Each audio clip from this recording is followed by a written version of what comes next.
할렐루야. 앞뒤 좌우 한번 인사하도록 하겠습니다. 선교하는 교회가 됩시다. 한 번 더 인사하겠습니다. 쓰임받는 교회가 됩시다. 제가 먼저 여러분들께 한 가지 질문을 하도록 하겠습니다. 제가 하나, 둘, 셋 하면 여러분들 한 목소리로 대답해 주시기 바랍니다. 우리 점촌 제일교회의 13차 단기 선교 사역지는 어디일까요? 하나, 둘, 셋. 맞습니다. 자, 두 번째 질문입니다. 그럼 또 한 가지 질문을 제가 드리도록 하겠습니다. 아시는 분은 조용히 오른손을 들어 표해 주시기 바랍니다. 우리 점촌 제일교회 13차 단기 선교 날짜를 알고 계십니까? 아시는 분 손 들어. 그렇습니다. 자, 손을 내려 주십시오. 점촌 제일교회 캄보디아 단기 선교는 2016년 2월 4일부터 2월 10일까지 6박 7일의 기간 동안 이루어집니다. 이것을 위하여서 우리 교회 모든 성도들이 함께 힘써 기도해 주셔야 되는데요. 특별히 저는 우리 점촌 제일교회가 하나님께 귀하게 쓰임받는 교회가 되었으면 좋겠습니다. 쓰임받는 교회가 되었으면 좋겠습니다. 예전에도 제가 한번 말씀을 드렸는데요. 저와 여러분들이 이 땅에 70억이 넘는 지구상에 있는 이 사람들을 위하여서 우리가 할 수 있는 일은 극히 드물다는 것입니다. 하지만 선교라는 사명, 즉 복음 전파하는 일은 누구나 함께 할 수 있다는 사실입니다. 우리 사랑하는 점촌 제일교회 성도 여러분, 우리 교회는 정말 선교하는 교회가 맞습니까? 여러분들이 우리 교회가 선교로 쓰임받는 교회가 되길 원하십니까? 그렇습니다. 제가 올해 청년부를 담당하고 13차 단기 선교 사역을 맡으면서 사실은 굉장히 두렵고 떨리는 마음을 가지고 있었습니다. 왜냐하면 우리 점촌 제일교회는 여러분들이 잘 알고 계시듯이 10수년간 선교 사역을 잘 감당했습니다. 그런데 저는 이때까지 단 한 번도 단기 선교 사역을 나간 적이 없는 거예요. 그래서 굉장히 두렵고 떨리는 마음을 가지고 있었습니다. 그래서 지난 2달간 13차 단기 선교 대원을 모집하면서 제 여기 그 안주머니에 작은 종이 하나를 가지고 다녔습니다. 그게 뭐냐면 여러분들이 우리 교회 성도들이 이 13차 단기 선교 사역에 대해서 물으면 어쩌지라는 그 두려움 때문에 제가 이렇게 대답하리라 하고 종이를 써서 다녔습니다. 그런데 2달간의 시간 동안 몇 분이 저에게 질문을 하셨을까요? 몇 분이 질문을 하셨겠습니까? 2달간의 시간 동안 단 한 분의 집사님께서 저에게 질문을 하셨습니다. 선교에 관해 곧 있을 13차 단기 선교 사역에 관해 질문을 하셨습니다. 전도사님, 저도 나가서 선교할 수 있습니까? 라는 질문을 던지셨습니다. 그 질문의 뒤에는 아마도 이런 의미가 깔려 있는 것 같아요. 나같이 나이 많은 사람도, 그리고 나같이 말이 어눌한 사람도, 나같이 모자라고 부족하고 연약한 사람도 선교할 수 있겠습니까? 라는 그런 의미를 가진 질문이었습니다. 아마도 많은 성도들이 이런 마음 때문에 단기 선교에 지원을 많이 안 하신 것 같습니다. 그런데 여러분, 걱정하고 두려워하실 것이 없습니다. 왜냐하면 선교는 내가 하는 것이 아니라는 사실입니다. 나의 입술을 통하여서 성령님께서 말씀하여 주시고 하나님께서 나의 손과 발을 움직여서 선교하게 하시는 것입니다. 저와 여러분들은 그저 하나님의 도구가 되면 된다는 것입니다. 여러분 아멘이십니까? 저와 여러분들이 하나님이 쓰시는 도구만 되면 된다는 것입니다. 보십시오. 주님의 제자들을 보십시오. 주님의 제자들은 그들은 예수님을 배신하고 뒤돌아선 완전한 실패자의 모습들이었습니다. 근데 그들이 왜 갑자기 그들이 변화되어서 때로는 목숨 걸고 나아가서 복음을 증거한 것입니까? 그들은 그들의 힘으로 한 게 아니라는 것입니다.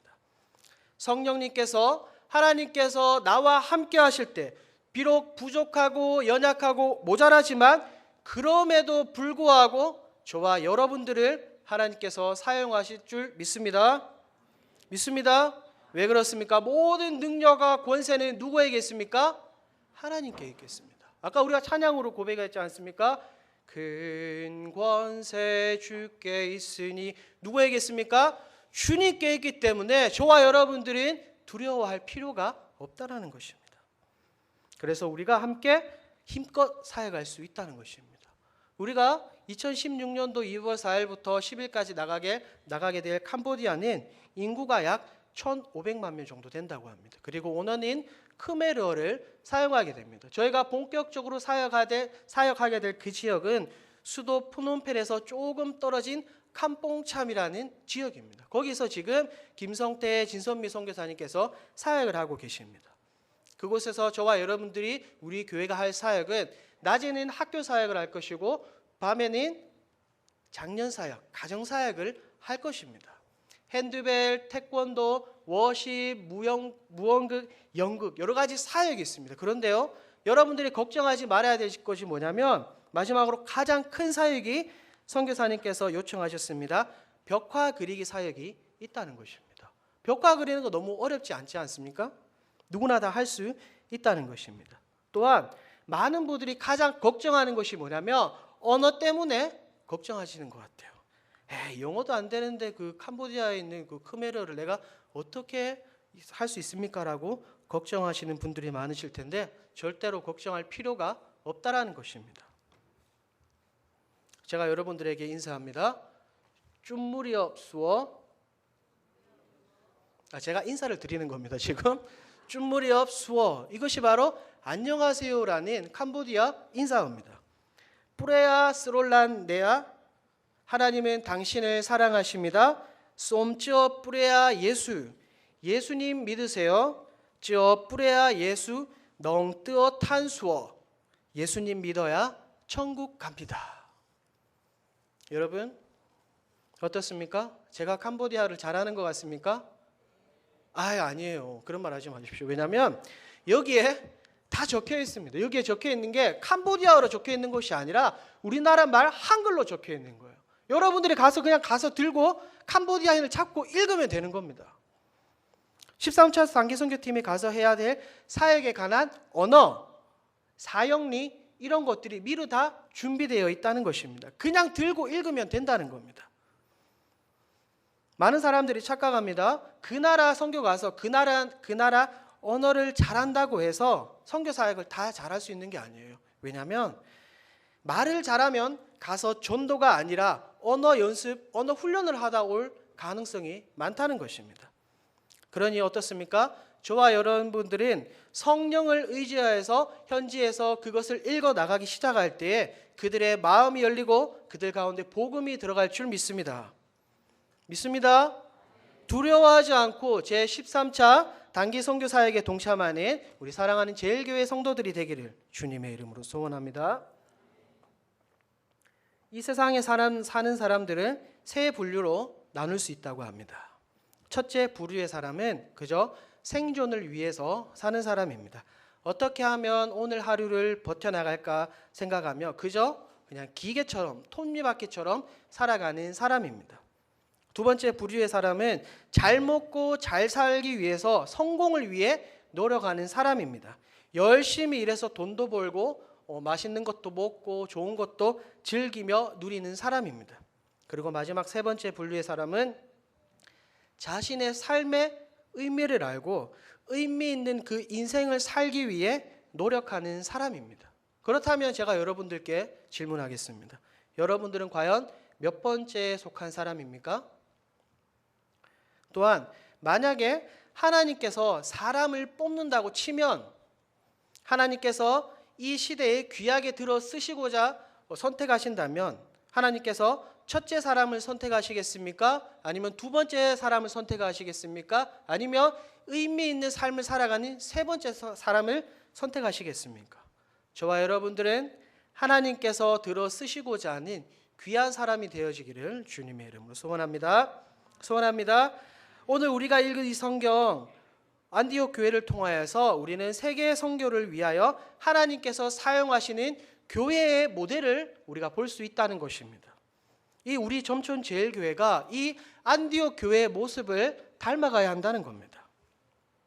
안디옥 교회는 여러분들이 잘 알고 계시죠? 아시아와 유럽 그리고 결과적으로는 전 세계의 복음 선교를 위한 출발점이 된 교회인 것입니다. 만약에 안디옥 교회가 없었더라면 이 기독교는, 이 복음은 그저 한 자그마한 지역에 그냥 머물러 있었을 것입니다. 사도 바울이 활동하던 시대에 안디옥이라 불리는 도시는 무려 16군데였습니다. 그런데 사도행전에 기록된 안디옥이라는 도시는 2군데였습니다. 첫 번째는 소아시아의 비시디아 안디옥이라고 하는 장소인데, 그것은 곧 사도행전 13장 14절에 기록된 것처럼 바울과 바나바가 1차 선교 활동을 하며 그곳에서 복음을 증거한 안디옥 지역입니다. 그리고 우리가 읽었던 사도행전 13장에 나오는 안디옥은 수리아 지역에 있는 안디옥 교회라는 것입니다. 이 안디옥에 대해서 잠시 설명을 드리면, 이 안디옥은 고대에서 세 번째로 큰 도시라고 합니다. 인구는 50만 명이나 되었고, 이곳에 로마의 수리아 군단 본부가 거주하고 있었다고 합니다. 또한 이곳은 도덕적으로 악명 높은 도시였습니다. 성적으로도 굉장히 문란했고, 그 부패가 로마의 부패보다 더욱더 심했다는 것입니다. 그러므로 수리아 안디옥, 성경에 기록된 이 안디옥 지역은 복음을 받아들이기에 최적의 장소였으며, 또한 복음을 들고 나간 증거자들이 복음을 증거하기에 최고의 장소였다는 것입니다. 사도행전 8장을 보면 오순절 성령 강림으로 인해 생겨난 예루살렘 교회가 스데반 순교 이후에 본격적으로 다 흩어져 버렸습니다. 그 흩어진 사람들이 복음을 전함으로써 그 박해가, 그리스도인들에 대한 그 박해가 오히려 복음을 더욱더 확장시키는 계기가 될 수 있었다는 것입니다. 그 복음이 지금 이 안디옥 지역까지 들어와서 이 안디옥 교회가 선교하는 교회가 되었다는 사실입니다. 스위스의 신학자 에밀 브루노라는 신학자가 이렇게 이야기했습니다. 교회는 곧 선교다. 불이 타오름으로 존재하듯이 교회는 선교의 불이 타올라야 그 존재의 의미를 다할 수 있다라고 이 신학자는 이야기한 것입니다. 이처럼 안디옥 교회는 주님의 선교 명령에 순종함으로 설립이 되었고, 선교의 열정을 가지고 뜨겁게 복음을 위하여서 달려갔기에 안디옥 교회가 눈부시게 성장할 수 있었다는 사실입니다. 즉 안디옥 교회는 우리가 입버릇처럼 이야기하는 선교에 목숨 건 교회였다는 사실입니다. 저는 개인적으로 바라기는 우리 점촌제일교회가 선교에 목숨된 교회가 되기를 주님의 이름으로 소원합니다. 선교의 대명령은 사도행전 1장 8절 말씀에 기록이 되어 있습니다. 여러분의 너무나 잘 아시는 말씀입니다. 이 시간 우리 다 같이 한번 외워볼까요? 시작. 오직 성령이 너희에게 임하시면 사마리아와 땅끝까지 이르러 내 증인이 되리라. 아멘. 이것이 선교의 전초적인 말씀이라는 것입니다.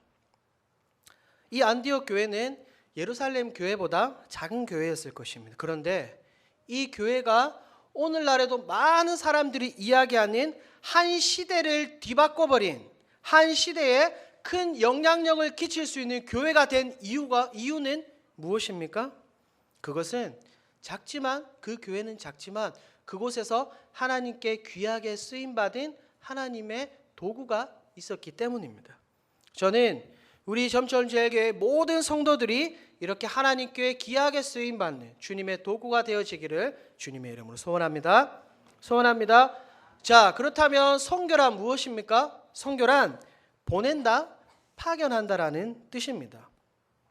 예수님께서 부활하시고 승천하시기 전에 사도행전 1장 8절 말씀을 하셨습니다. 또한 잘 알고 있듯이 마태복음 28장 18절에서 20절에 기록된 그 말씀은, 이 사도행전과 마태복음 말씀은 동일한 선교의 사명을 가진 말씀이라는 것입니다. 그러므로 우리가 곧 있을 13차 단기 선교를 그저 한 번 있는, 1년에 한 번 있는 교회 행사의 하나로 일부러 보는 것이 아니라 하나님의 뜻을 이루기 위한 하나님께서 행하시는 사역으로 우리가 보아야 한다는 사실입니다. 우리 교회는 성령을 의지함으로 적극적으로 선교 사역에 동참할 필요가 있다는 것입니다. 선교를 영어로 보면 미션이라고 하고, 그리고 라틴어로는 미토, 그리고 헬라어로는 아포스텔로라고 이야기합니다. 이 세 가지 모두 제가 좀 전에 말씀드린 보낸다, 파견한다라는 뜻을 가지고 있습니다. 즉 선교는 복음을 전하는 것입니다. 복된 소식을 전하는 것입니다. 그것이 무엇입니까?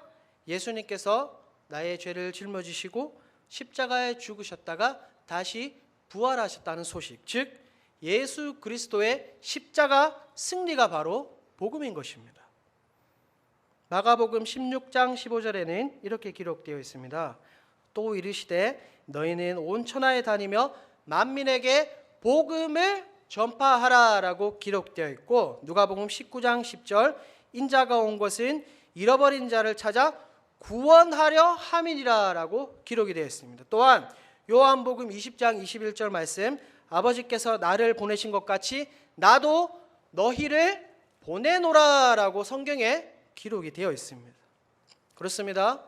저와 여러분들은 주님께서 찾으시는 그 잃어버린 영혼들을 위하여서 보내심을 받은 복된 소식을 가지고 있는 십자가의 전달자인 줄 믿습니다. 믿습니다. 우리 앞뒤 좌우 한번 인사하도록 하겠습니다. 십자가의 전달자가 됩시다. 그렇습니다. 우리는 십자가의 전달자가 될 필요가 있다는 것입니다. 이 안디옥 교회는 5명의 헌신된 일꾼 성령님과 함께하는 사람들이 등장합니다. 자, 오늘 본문 말씀이죠. 사도행전 13장 1절 말씀, 우리 다 같이 한 목소리로 크게 읽어보도록 하겠습니다. 시작.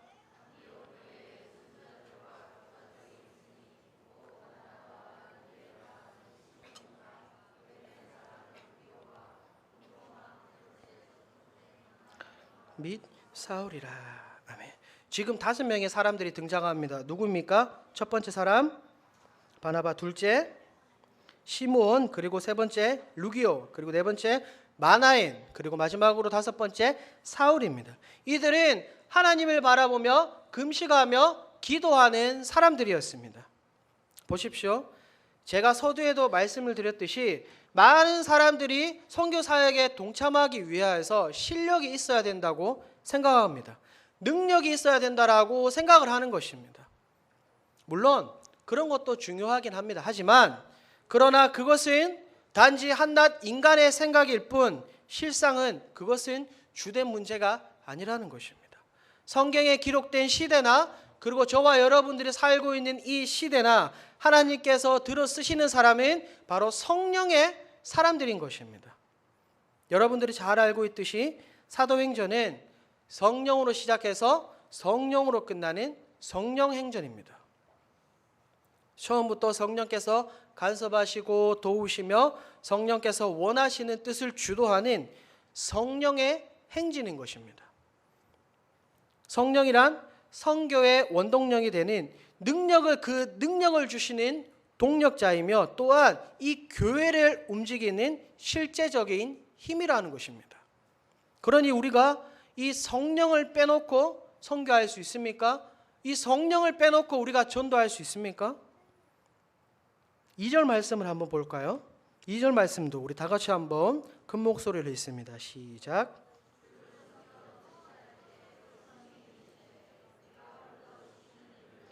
바나바와 사울을 따로 세우라 하시니. 아멘. 그들이 모여서 금식하며 기도할 때 누가 그들에게 말씀하십니까? 누가 말씀하십니까? 바로 성령님께서 그들에게 말씀하고 있다는 사실입니다. 갑자기 성령님께서 그러시는 거예요. 바나바와 바울을 따로 세워서 선교사로 파송하라라고 성령님께서 말씀하십니다. 그 이야기를 들은 그 사람들이 그 다음에 어떻게 행동합니까? 그때 그들은 또 한 번 금식하며 기도하는 모습을 우리는 볼 수 있다는 것입니다. 이들 5명은 모두 똑같이 자라난 사람들이 아닙니다. 출신도 배경도 자라난 지역도 모두 다 다른 사람입니다. 여러분들이 잘 알고 계시듯이 바나바는 누구입니까? 바나바는 구브로 사람으로서 사울을 믿음으로 돌보았던 사람입니다. 그는 어떤 사람입니까? 사도행전 11장 24절에는 바나바는 착한 사람이요 성령과 믿음이 충만한 사람이라고 성경은 이야기하고 있습니다.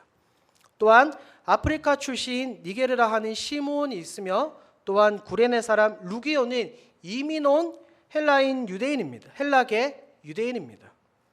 마나에는 분봉왕 헤롯의 젖동생으로서 그는 왕실에서 왕실 교육을 받으며 자라난 사람입니다. 왕가 출신입니다. 또한 마지막으로는 정통 유대주의자 사울이 있는 것입니다. 전부 다 다른 것입니다. 그들의 출신과 학력, 살아온 환경 모두 다 다른 것입니다. 그런데 그들의 한 가지 공통점이 바로 제가 좀 전에 말씀드린 성령의 사람들이라는 것입니다. 이들은 성령께 순종한 사람들입니다. 이들은 성령님의 음성에 민감하게 반응하고 말씀에 바로 순종한 사람들이라는 것입니다. 성령의 지시에 이의를 달지 않았습니다. 당시의 환경이 어떻습니까? 예수님을 믿는다는 것은 그 자체로 죽음을 감수해야 할 위험이 있다는 것입니다. 초기 그리스도인들은 믿음을 지키기 위해서 원형 경기장에서 사자밥이 되기도 했었고요. 그리고 많은 사람들 앞에서 공개 처형이 되기도 했습니다. 그런데 이들이 선교사로 나간다는 것이 쉬운 결정입니까? 아니라는 것입니다. 그럼에도 불구하고 이들은 순종하며 나아갔다라는 사실입니다.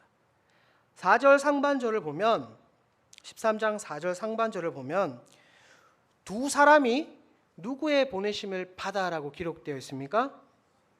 성령의 보내심을 받아라고 기록이 되어 있습니다. 그 다음에 어떻게 됩니까?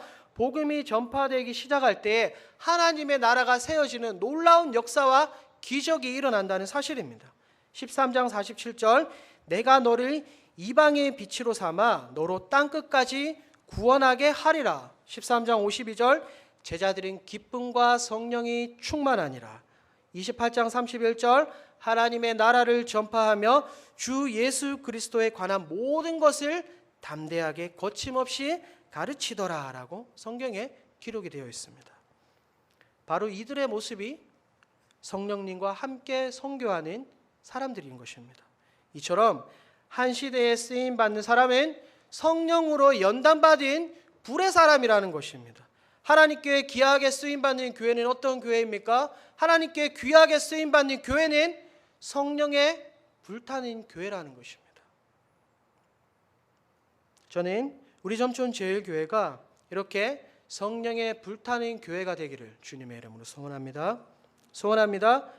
저와 여러분들이 가지고 있는 그 조건은 아무런 문제가 되지 않는다는 겁니다.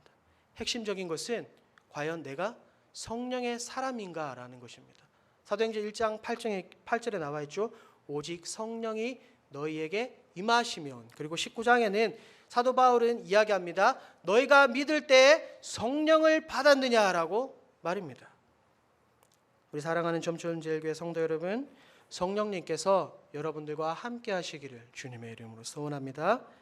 성령께서 무식한 어부 베드로를 사용할 때 안진뱅이를 일으키는 놀라운 기적을 일으킨다는 것입니다. 살인하고 도망가는 모세지만 성령께서 함께할 때 그는 위대한 민족의 지도자가 될 수 있다는 것입니다.